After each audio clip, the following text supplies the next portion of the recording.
আৰক্ষী মানে এটা কথা আমি বুজি পাব লাগিব যে দুখীয়া মানুহৰ ওপৰত লাঠি উঠাৰ আগতে আমি 3 বাৰ চিন্তা কৰিব লাগিব।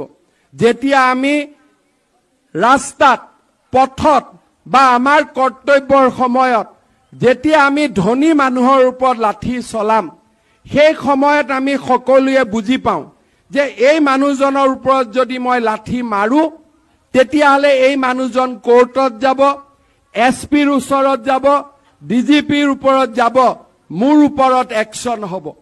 কিন্তু যদি মই দুখীয়া মানুহ এজনৰ ওপৰত লাঠি মাৰো, মই যদি ৰিক্সাৱালা এজনৰ ওপৰত লাঠি মাৰো, ঠেলা এজনৰ ওপৰত যদি মই লাঠি মাৰো, শ্ৰমিক এজনৰ ওপৰত যদি মই লাঠি মাৰো, এই লাঠি মৰা মানুহজন এছপিৰ ওপৰতো যাব নোৱাৰে, ডিজিপিৰ ওচৰতো যাব নোৱাৰে, আইনৰ ওচৰতো যাব নোৱাৰে, আৰু সেইবাবে ইয়াক মই মাৰিম।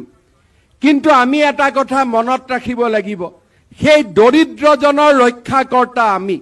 যিজন মানুহে আইনত যাব নোৱাৰে, যিজন মানুহে মোৰ সিনিয়ৰৰ ওচৰত যাব নোৱাৰে, সেই দৰিদ্ৰ আৰু দুখীয়া মানুহজনক ৰক্ষা কৰাৰ দায়িত্বৰ বাবে মই এই ইউনিফৰ্ম পিন্ধিছো, মই এই খাকী পোছাক পিন্ধিছো। যেতিয়া অসম আৰক্ষীৰ প্ৰত্যেকজন জোৱান দৰিদ্ৰজন আৰ্তজনৰ ত্ৰাণকৰ্তা হ'ব, তেতিয়া অসমৰ ভৱিষ্যত সুন্দৰ হোৱাত কোনেও বাধা দি ৰাখিব নোৱাৰে। ধনীৰ বাবে আদালত আছে, দুখীয়াৰ বাবে মই আছো।